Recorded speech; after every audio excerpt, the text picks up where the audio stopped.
ॐ सदाशिवसमारम्भां शङ्कराचार्यमध्यमाम् अस्मदाचार्यपर्यन्तां वन्दे गुरुपरम्पराम्। ॐ पूर्णमदः पूर्णमिदं पूर्णात् पूर्णमुदच्यते पूर्णस्य पूर्णमादाय पूर्णमेवावशिष्यते। ॐ शान्तिः शान्तिः शान्तिः। ॐ नमो ब्रह्मादिभ्यो ब्रह्मविद्या सम्प्रदायकर्तृभ्यो वंश ऋषिभ्यो नमो गुरुभ्यः। So we were seeing the meaning of the Purna Madaha Purnamidam mantra, the Shanti mantra. In this context, Bhashyakara presented the views of Bhartru Prapancha, who is another commentator on this Brhadaranyaka Upanishad. And he presents Brahman as both Dvaita and Advaitatmaka. Brahman has the nature of both being Advaita and Dvaita. And the Samudra Drishtanta was given. Samudram is like Brahman. And then in that Samudra, we have water, we have foam, we have bubbles. Like this, different things are there, but all of them are only ocean. Like this, both Dvaita and Advaitatmaka. So that is their presentation. And Bhashyakara presented that and then opposes their view or negates their view. Now, in this, the main reason why they are proposing this is that if you don't do that, according to them, one portion of the Veda will negate the other portion of the Veda. Okay, because if you say the Upanishad is revealing Advaitam as Satyam, then the entire Karma Kanda will become useless according to them. But that cannot be the case because both are equally Pramana. Both are Veda. One portion of the Veda cannot negate the or contradict the other portion of the Veda. By saying that Brahman is both Dvaita and Advaita, the Karma Kanda also retains its validity because without Dvaita, there cannot be any karma. And if there is no possibility of karma, then all the Vaidika mandates, correct, the vidhi which are there in the Karma Kanda will become useless or infructuous, you can say. So, to avoid that, we have propounded this unique theory. That is their claim. Then Bhashyakara tried to show that whatever they are saying is both Shruti and Nyaya Virodha. And also, in general, if there are some contradictory things said in the Shruti, the general way of resolving that or reconciling that is to have something as general rule and exception, or as an option. Both you can do. In the case of this Brahmajnanam, both these things are not possible. Therefore, Bhashyakara said that he gives another way of reconciling it. What is that? See, Dvaita is revealed by the Shastra, one cannot say. That's what he said. Dvaita itself is not this Upadesha Arha. He used that word beautifully. He said that Dvaita is not Upadesha Arha. It is not fit to be taught really. Why? Because, in fact, here it is there. Correct? Nacha Upadesha Arham Dvaitam. Very simply, he said that. In fact, my Guruji used to tell a story, which I remember now seeing this. What is that story? It is the story of Murari the barber. Okay. Murari the barber was a good barber. Okay. He was a famous barber in a particular small whatever village, let us say. Now in that village, there lived a Advaita Guru. Okay. There was a Guru who was teaching Advaita. Then one student came to him to study. And when the Guru was teaching, the student could not accept the teaching of Advaita. He said that, no, I cannot accept this. I will now go and study with somebody else. So then he went away. Because Advaita Gurus, they don't mind all this. They are not going to go behind and say, no, no, you have to study only with me. We don't want to force anybody. If somebody is interested in studying, we are happy to teach. Otherwise, it's okay. So this Guru, he let him come when he is ready. That is the attitude, correct? So he went away, he studied for 12 years Shastra somewhere else. Then after studying for 12 years, he came back. That Shishya, or originally whoever was his Shishya, correct? But he now came to do debate with this Guru on Advaita and Dvaita. And he even came and said that I have now studied the Shastra for 12 years. I want to debate with you.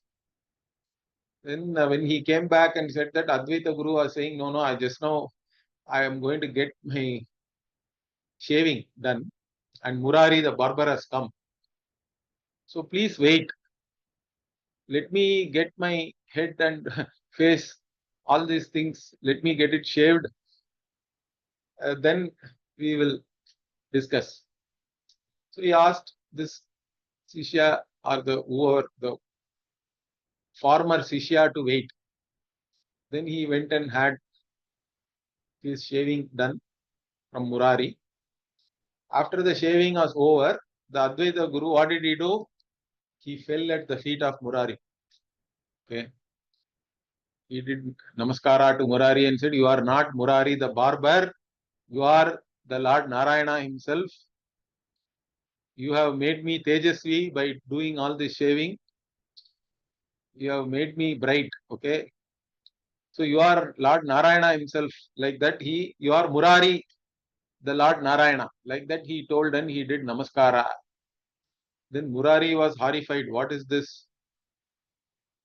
This great person, why is he falling at my feet? He was saying, no, no, I am not Narayana. Don't tell me that I am Narayana. I am just Murari the barber. I don't know anything. I am not Narayana or Lord Narayana. Okay. Saying that, he left. Then this Advaita Guru then looked at this, whatever his former Sishya who has studied Dvaita for 12 years, correct? And when he looked at him only, that Sishya, he understood. What did he understand? Without studying any Shastra, Murari is clear that he is not Narayana, correct? Nobody need to teach Dvaitam. Without teaching Dvaitam only, Murari is very clear. But after studying Shastra for 12 years, if you say Dvaitam is Satyam, then for that you don't have to study any Shastra, correct? It is not Upadesha Arha. Dvaita itself is not Upadesha Arha, because as soon as you are born and you identify with the body, then Dvaita is already taken for granted, correct? Dvaita is the default reality. Everybody thinks that Dvaitam is Satyam. There is a subject, object, and there are different objects in the objective world. All these things are taken as true. Okay, it's not only that Dvaita is cognized, but the reality of Dvaita also is taken for granted. Understand that. That's why Shastra, somebody may argue, okay, Dvaita is cognized, but what about the reality of Dvaita? Can't the Shastra teach the reality of Dvaita? Means even there is no doubt. Understand that. The reality of the Dvaita need not be taught by the Shastra. Everybody takes Dvaita as the reality. Then it goes along with that. That's what Bhashyakara says. So Shastra need not teach any Dvaita. The Karma Kanda, by giving the Vidhi to do some karma, is not really commenting upon the reality or unreal reality of Dvaita. It is just going along with your idea of whatever you want to have, correct? It is going along with your desires, whatever you want to pursue, it is giving you some means for that. So that's what he says, yatha praptameva dvaitam avidyagritam swabhavikam upadaya. So taking into account whatever is already there, that you have taken the Dvaita, it may be avidya krita, it may be natural, but taking that alone, then the Shastra is teaching you something based on your own ragadvesha. Okay, whatever you like. Again, karma kanda is so vast. Depending on your desires, you can do many things. Even within the karma kanda, you can say certain things are irrelevant. In fact, nowadays, 99% is irrelevant because nobody is doing any Shrauta karma. Unless you have a desire to do that, you are not going to do any of those things. So, putra kameshti is there. If you don't want any putra, then that putra kameshti is not relevant to you, even then, correct? So, only depending on your desire, even a particular vidhi is relevant. Whether you take Dvaita or Advaita as real, itself is irrelevant. So another point also he said, in fact here I want to make one clarification.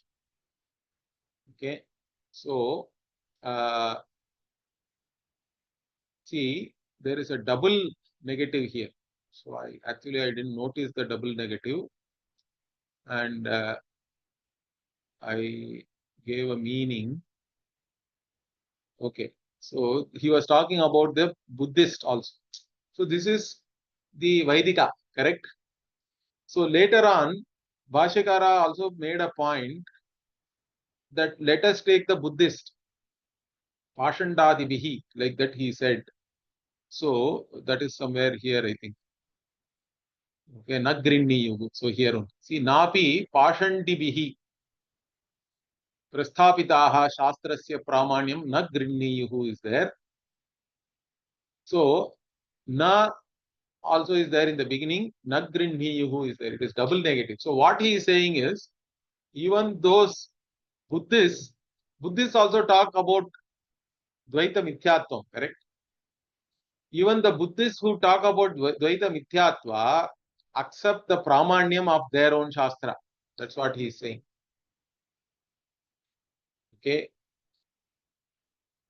So it's not that just because we are revealing Advaita and Mithyatvam of Dvaita, that the Shastra Pramanya will be lost.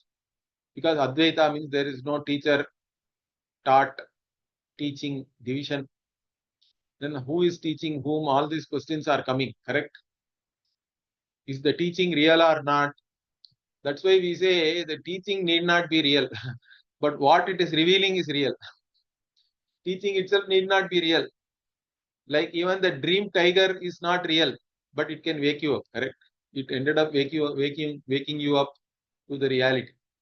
Like that, Shastra itself need not be real, but it can. Or Bhashyakara gives in the Brahma Sutra Bhashya another example where Shruti itself in the Chandogya Upanishad says, it's a very interesting thing. If you see some kind of dream and all that, it will foretell your death like that. Okay. So whatever you are seeing in dream is not real, but it can foretell something real in the waking for you. Okay. So like that, the reality or unreality of the Shastra also is not a problem, because even Buddhists who themselves say that entire Dvaita is Maya, of course they don't have a Satya Vastu also, which is okay, which is different. But the point we are making here is they themselves accept Buddha as a guru. His teaching is valid. Okay. And they also talk about teaching, taught, disciplines, all these things, sadhana. So they also do not accept the pramanya of their own shastra here. We have to take. Okay. That is the point here. This sentence, it is a double negative is there. Anyway, so basically the idea is what? Yatha praptam dvaitam only Shastra is teaching. So all these things we saw. And the idea here, atha evam sati, tad audasinya swarupa avasthane phale prapte shastrasya pramanyam prati arthitvam nivartate. So this is what we were finally seeing, I think. So thereafter, what this in this manner, what this being the case, what is the case? Tad audasinya swarupa avasthane phale prapte means what? You have already gained the phala, moksha phala. Once you have the moksha phala, you are no more interested in things. You are, even as a mumukshu, you are not interested in any karma phala, correct? You are clear about nitya nitya vastu viveka. Then with this jnanam, this whatever, everything is asatya also. It is not that nitya nitya vastu viveka is okay. But now there is no reality to any of these things. So the jnani is nonchalant, you can say, or indifferent. Jnani doesn't care about karma phala because he has already gained the moksha, which is like the gaining of everything, correct? Apta kamaha he is already. Atma kamaha, apta kamaha, all the desires are as though already fulfilled for the jnani. Therefore, the phala, he has gained the jnana phalam. Whatever is the shastra's intention, whatever shastra ultimately wants to reveal, that only one knows. Once you have known that, further there is nothing to be taught by the shastra, correct? The shastra pramanya has attained its fruition, we'll say. Okay, it has attained, it has given whatever it is supposed to give. After that, there is no use. Like I said, once you want to go up somewhere, you use the ladder. You have used the ladder and gone up. Afterwards, you are no more interested in the ladder, correct? Like that. So the arthitvam nivartate means what? The usefulness for that person is no more there. It is gone. Therefore, what? Tad abhavat shastrasyapi shastratvam tam prati nivartate eva. After that, shastra also is not shastra for that person, correct? Because the shastra itself has no relevance anymore. That's why the Brhadaranyaka even says Veda itself is Aveda for a Mukta Purusha. So this is the thing. Then further what he says, Tatha Prati Purusham Parisamaptam Shastramiti Na Shastra Viroda Gandhaha Api Asti. Okay, the important thing is, if Advaita is revealed by the Shastra, then Shastra Virodha will be there and all they are saying. That is also not true. Why? Because the aim of the Shastra itself is to make you a Mukta Purusha. That is the ultimate aim of the Shastra. And with reference to each person, when that person understands whatever the Shastra has revealed, the Shastra's work is done. Shastram Parisamaptam. Whatever is to be gained through the Shastra, whatever Shastra wants you to gain from it, that you have already understood, that you have already gained, that means its work is over. There is no more work for it to be done. And that being the case, how can there be any Shastra Virodha? There is no Virodha or anything. There is nothing to be opposed. In fact, once Advaita is there, there is no second thing even to be opposed. Correct? So, Shastra Virodha Gandha api nasti. There is no whiff of the any opposition to any Shastra or anything. In fact, Shastra only has revealed this reality, that Advaitam is Satyam, and that has become fruitful for this person. Therefore, there is no Shastra Virodha. And he in fact further explains that. What he says, Advaita Jnana Avasanatvat Shastra Shishya Shasanadi Dvaita Bhedasya. Okay, so even the Dvaita Bheda is there, correct, during the teaching. I told you, there is a teacher, there is a taught Shishya, and there is a teaching. This Bheda is there, this division is there. But even this division, why it is there? It also has to end. The teacher, teaching, taught itself is there so that it ends in Advaita.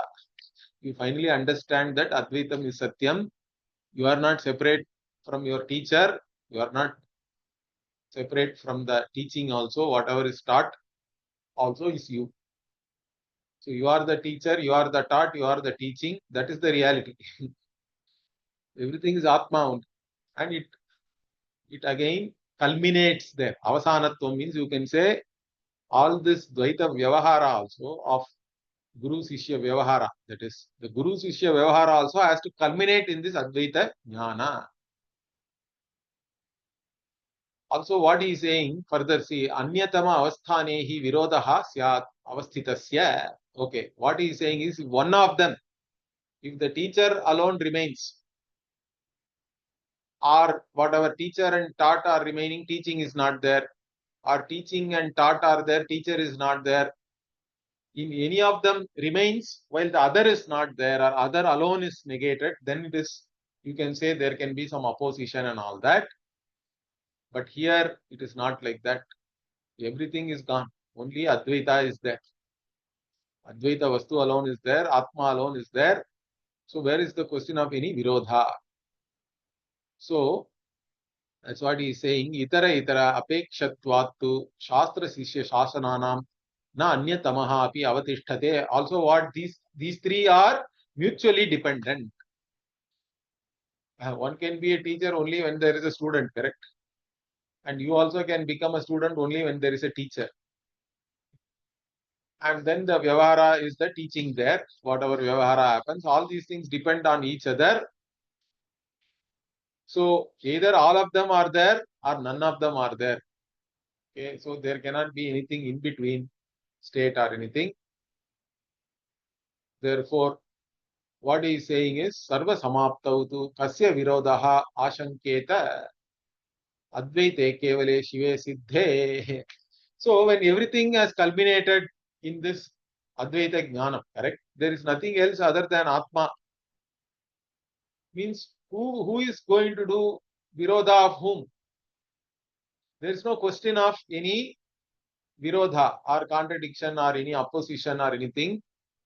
Only the Advaita Vastu alone is there, correct? Advaite Kevale, and what is that? That is also Shive, it's auspicious, it's Mangala.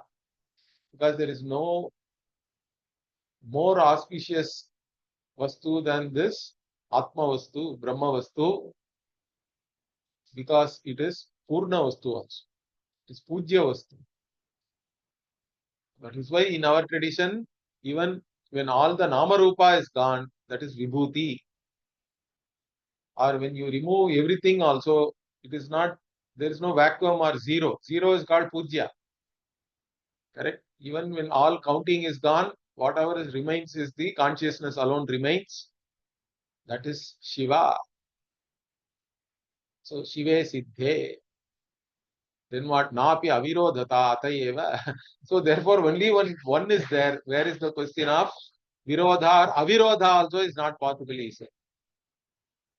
See this entire concept of virodha, avirodha itself is only meaningful in Dvaita.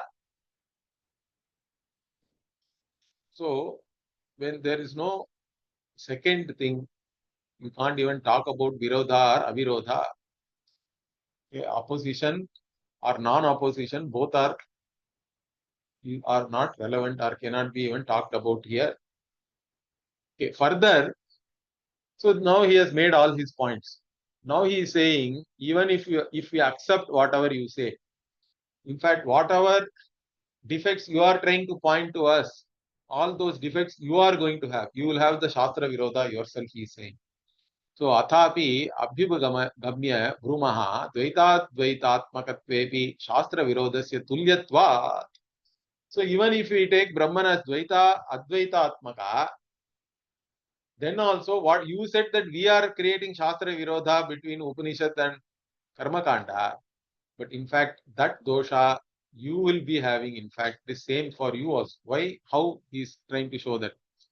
See, yadapi samudradivate dvaitadvaitatmakam ekam brahma abhyupagacchamaha na anyat vastvantaram.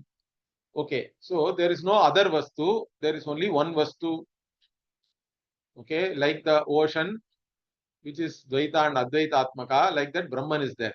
We accept, let us say. Okay, when we accept a Vastu, Brahman, like Samudra, then what? Tadapi, even then, Bhavaduktat, Shastra Virodat, Nam Uchyamahe, whatever Shastra Viroda you are telling for us, from that you will not be free. Okay, you yourself will be subjected to the same defect. How? Katham? Ekam hi param brahma, dvaitat dvaitatmakam. tat shoka mohadi atitatvat upadesham na kankshati. Okay, this one Brahman, which is both Dvaita and Advaitatmaka. Okay, that Brahman is what? Even for the Vishishtadvaitins, who are somewhat like this, correct? Whatever is being described here, they also say that Bhagavan is already Mukta, correct? Bhagavan is not interested in any moksha. Bhagavan is already Shoka Mohadi Atita. Bhagavan is beyond all suffering and delusion.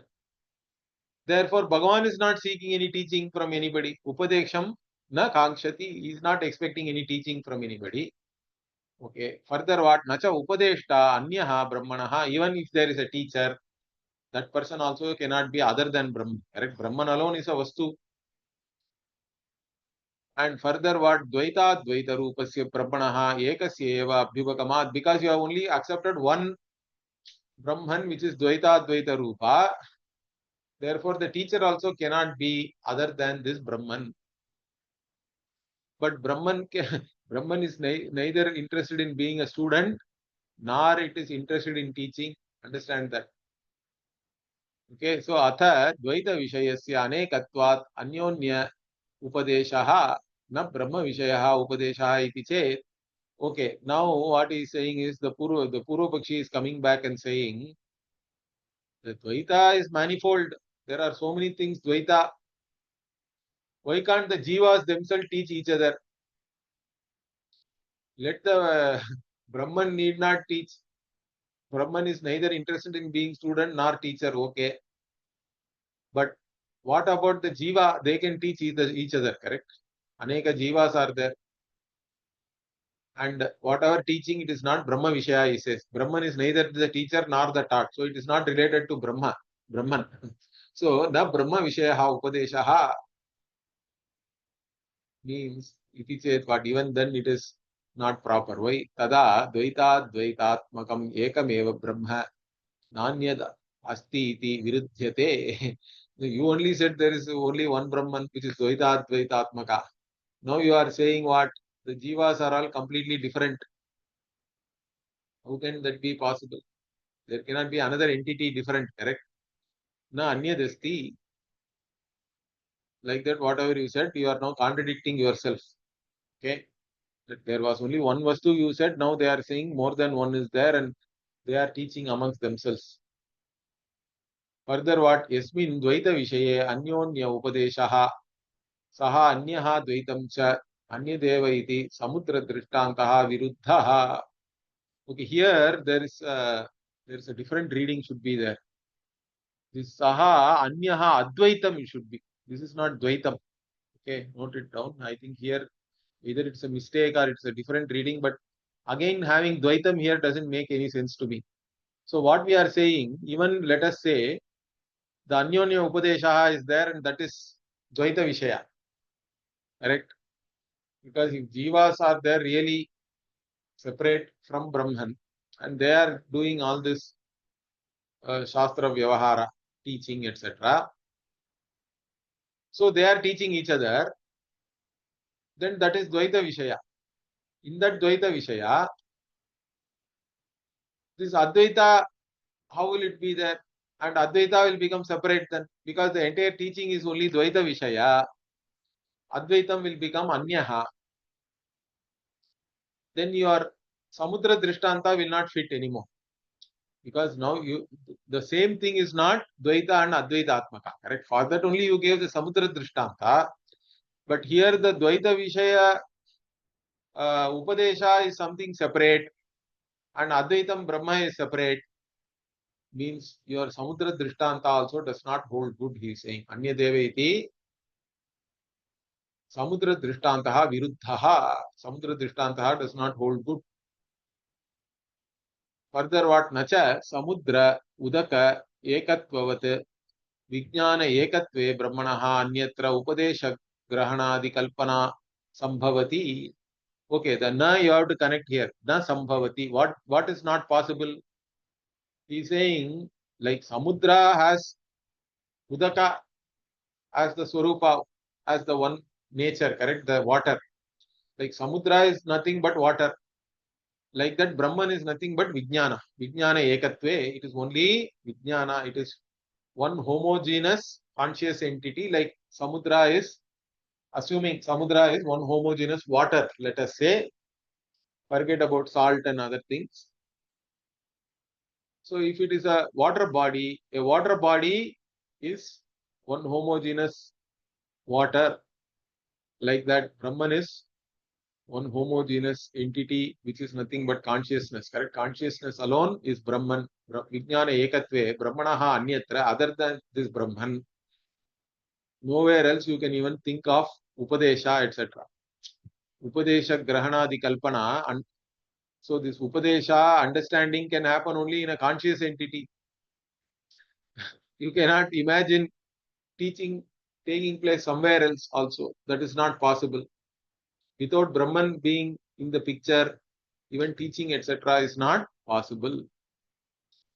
Like, see, he is now taking their own example and making fun of them. He is saying, Nahi hastadi dvaita advaita atmake devadatte vak karnayoho devadatte ekadesha bhutayoho vak upadeshtri karnaha kevalaha upadeshasya grahita devadattastu na upadeshta napi upadeshasya grahita iti kalpayitum shakyate. So why he said that this upadesha grahanadi kalpana brahmanaha anyatra na sambhavati. No, now he is explaining that beautifully. He is saying, let us take your own drishtanta.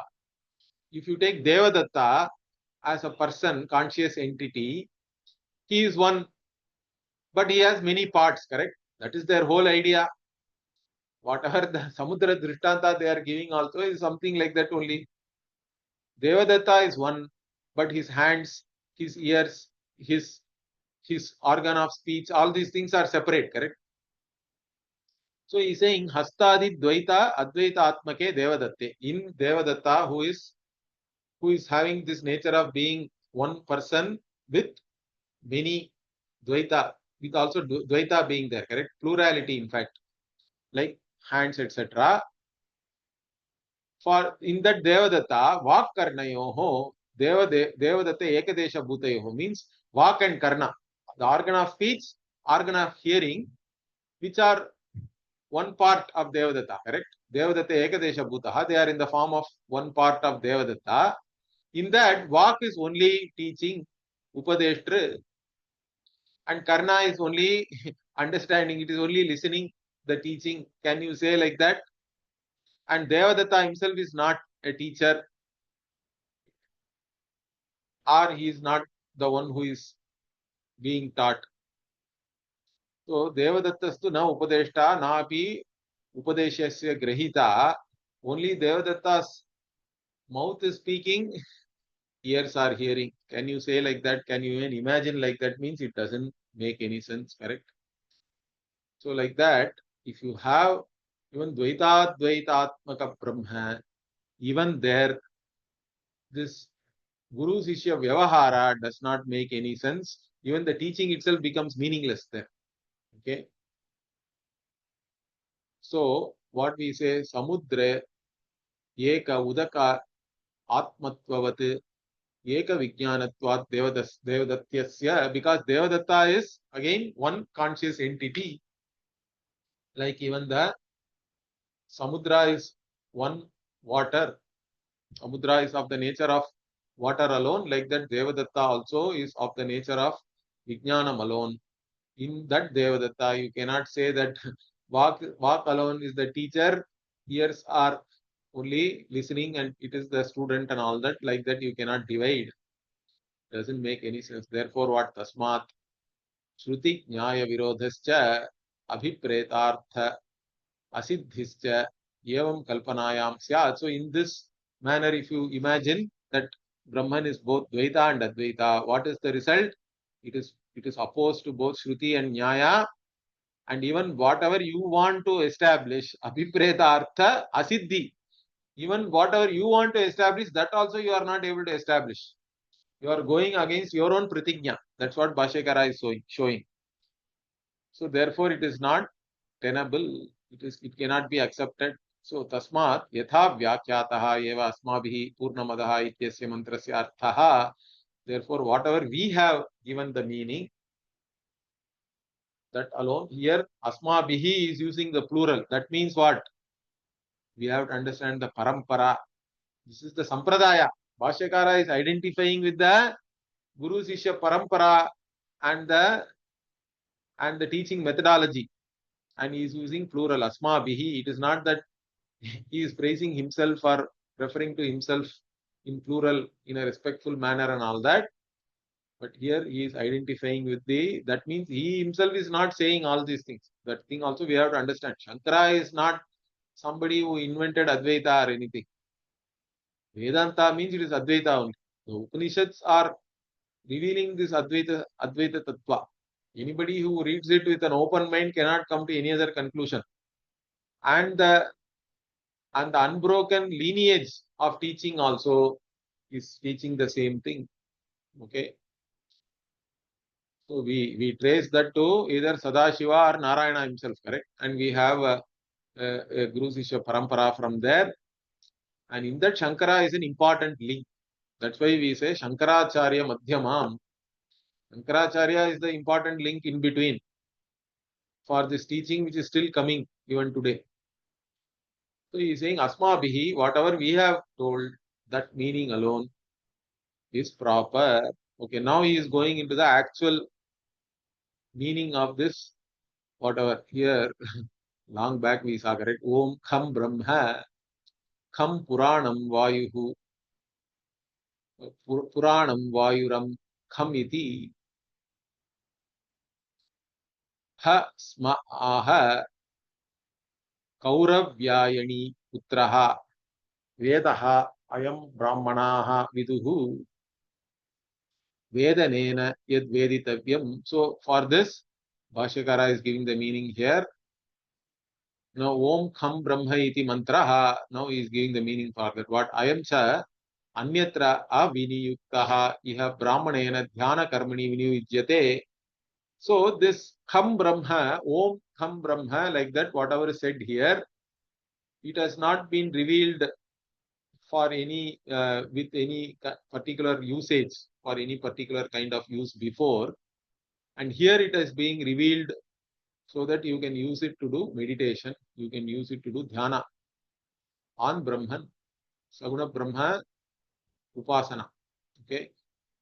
So iha Brahmanena dhyana karmani viniyujyate, by the Brahmana, because this Upanishad is part of the Shatabata Brahmana, and it is being now it is being revealed for so that you can do dhyana with that. That is the use. Atra cha Brahma iti visheshya abhidhanam, Kham iti visheshanam. So here Kham is the qualification and Brahman is the qualified, correct? Visheshya. So Brahman is the one which is described by the word Kham. Kham is the qualification, Brahman is the qualified. And Visheshana Visheshayoscha Samanadhikaranyena Nirdeshaha Nilotpalavat.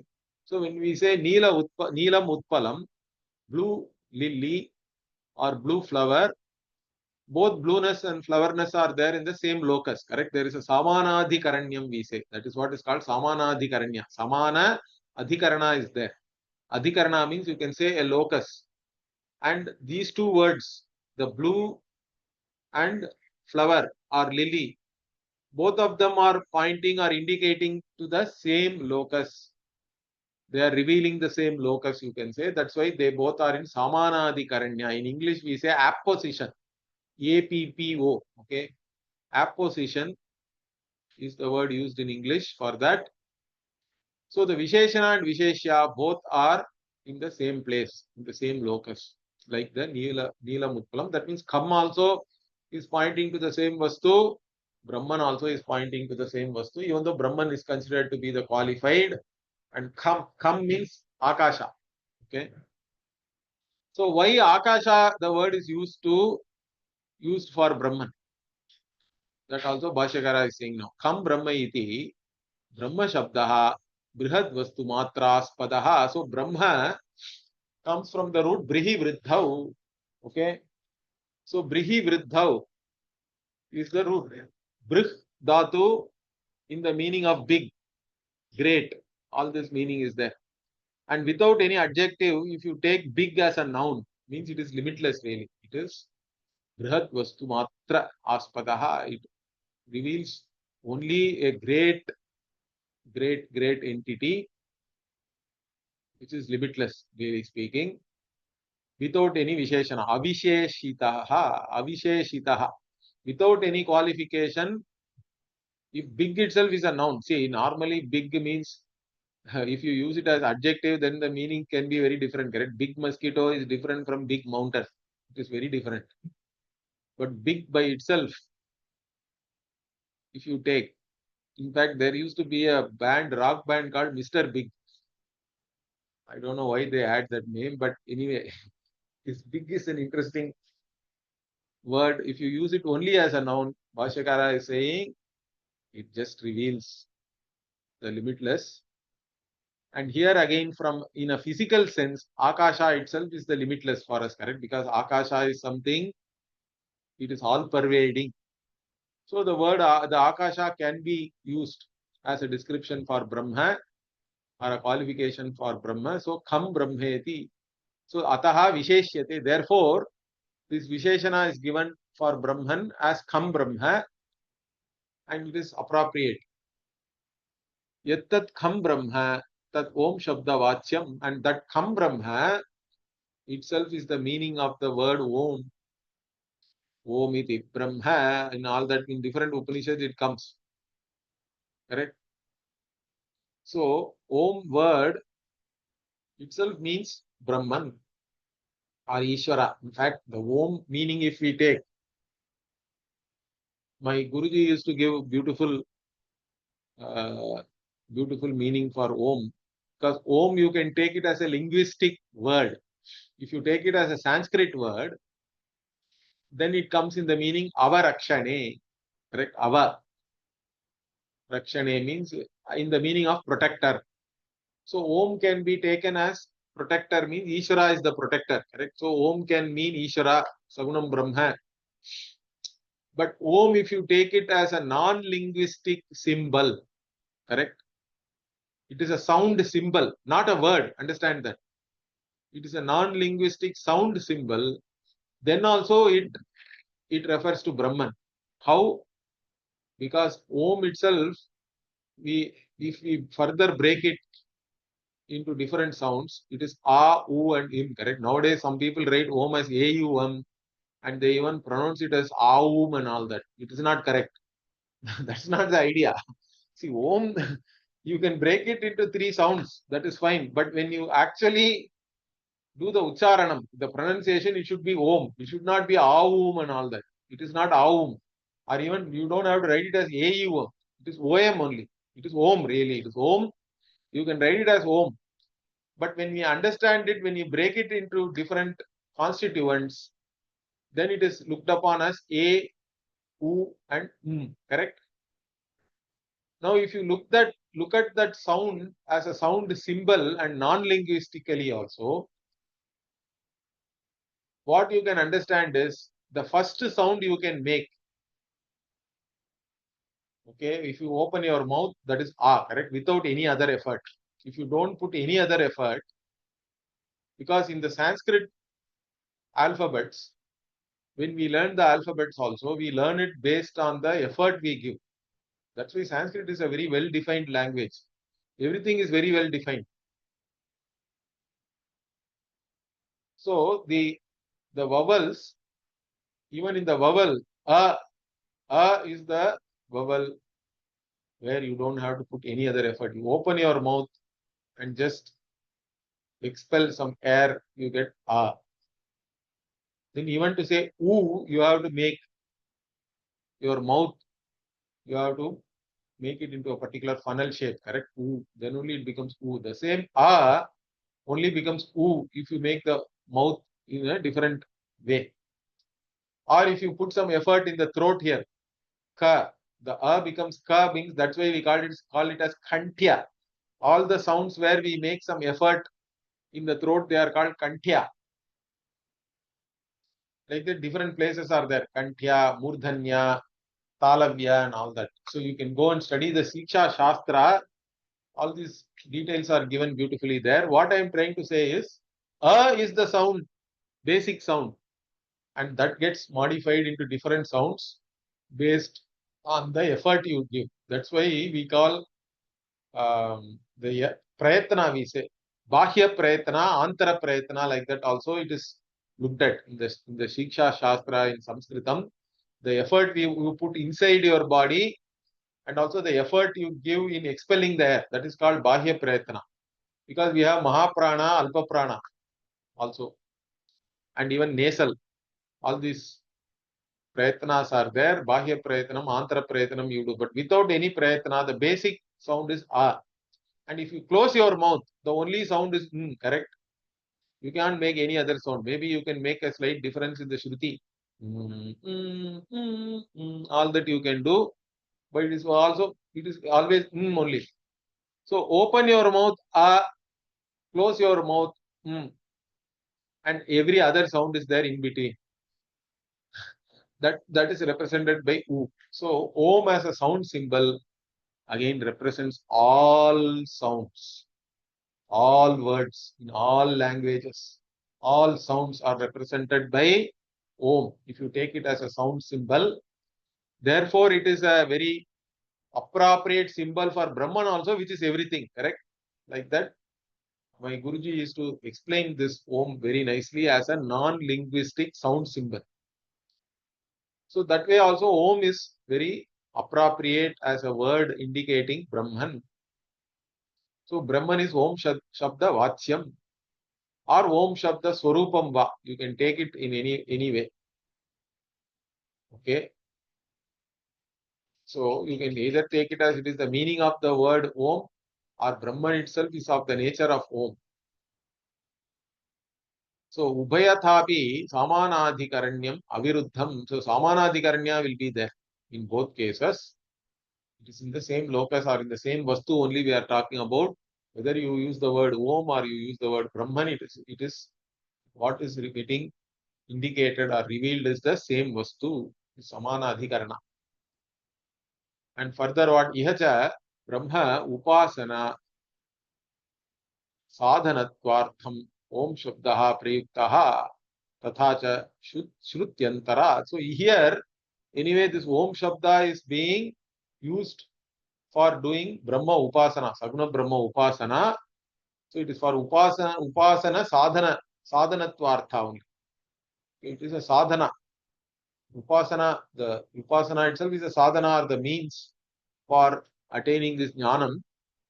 In that manner only the Om Shabda has been used here.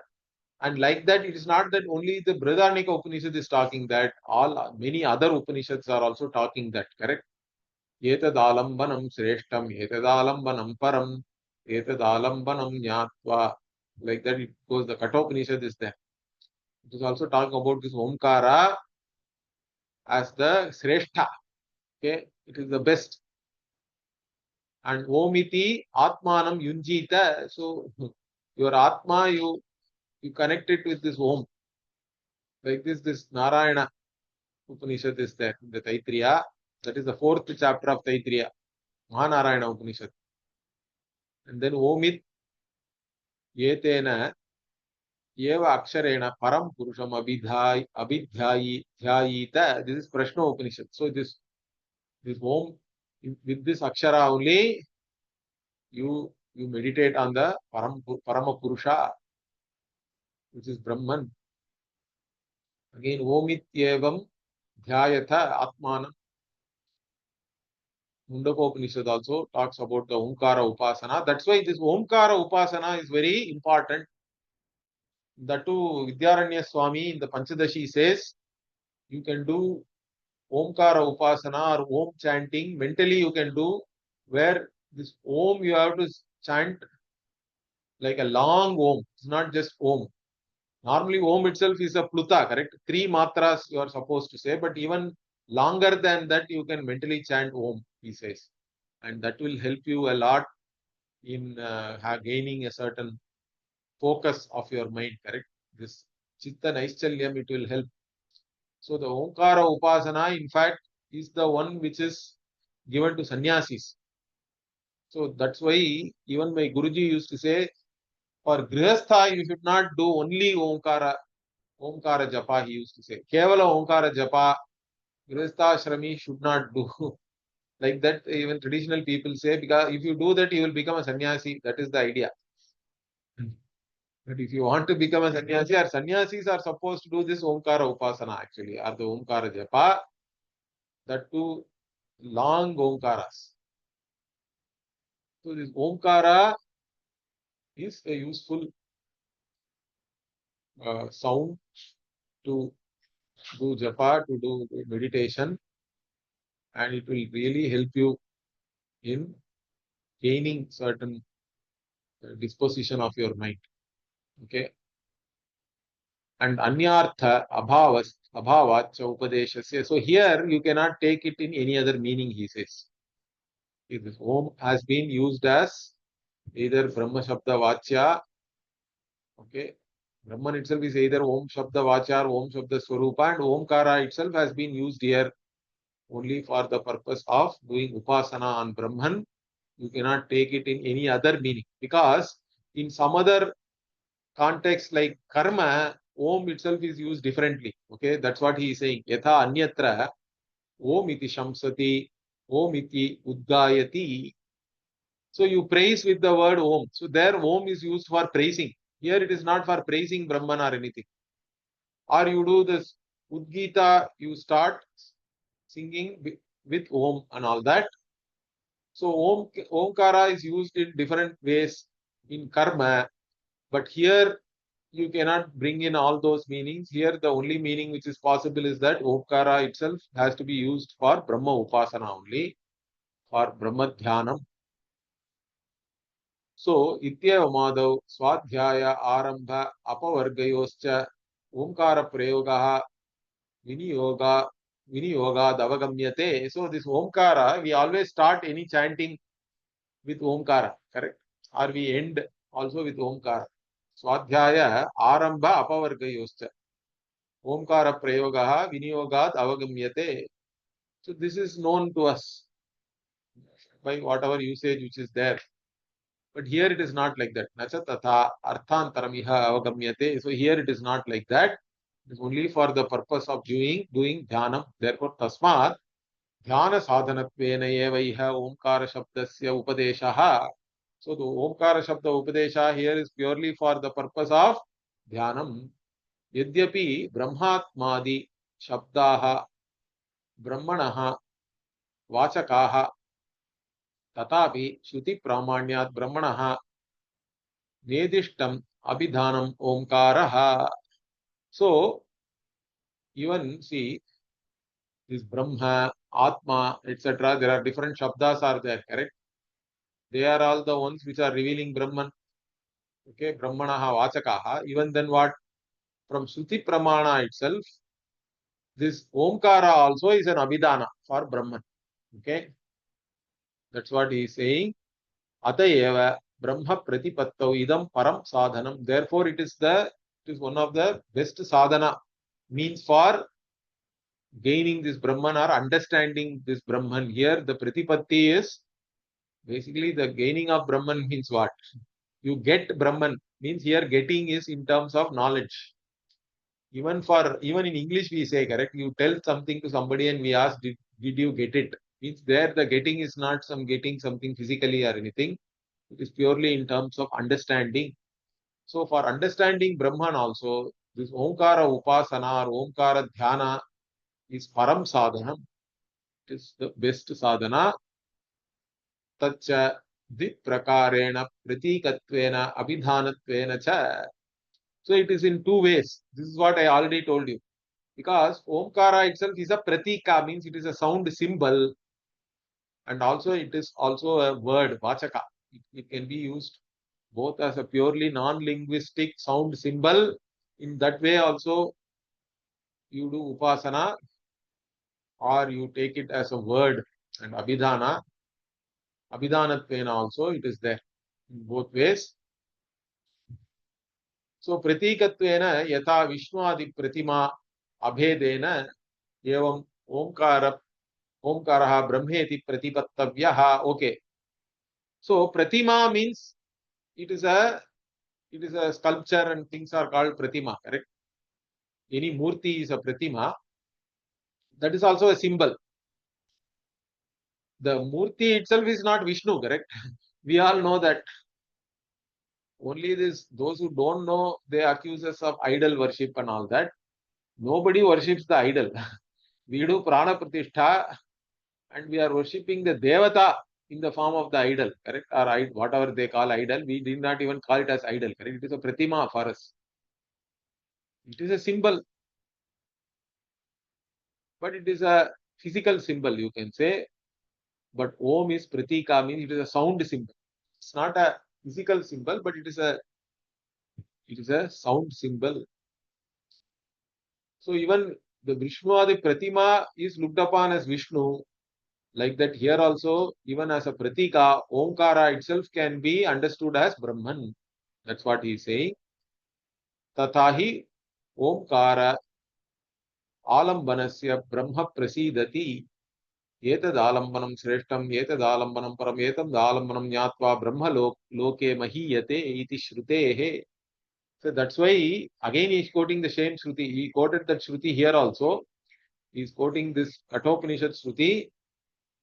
That's why this Omkara is the best. Okay. And Brahman Brahman Prasidati, it seems. Okay.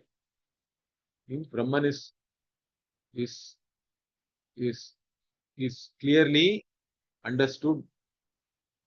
To understand this Brahman, this Omkara is the means actually.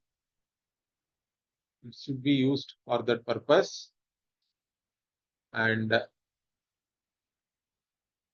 that's what is there here. In fact, we will continue this in the next class. Okay.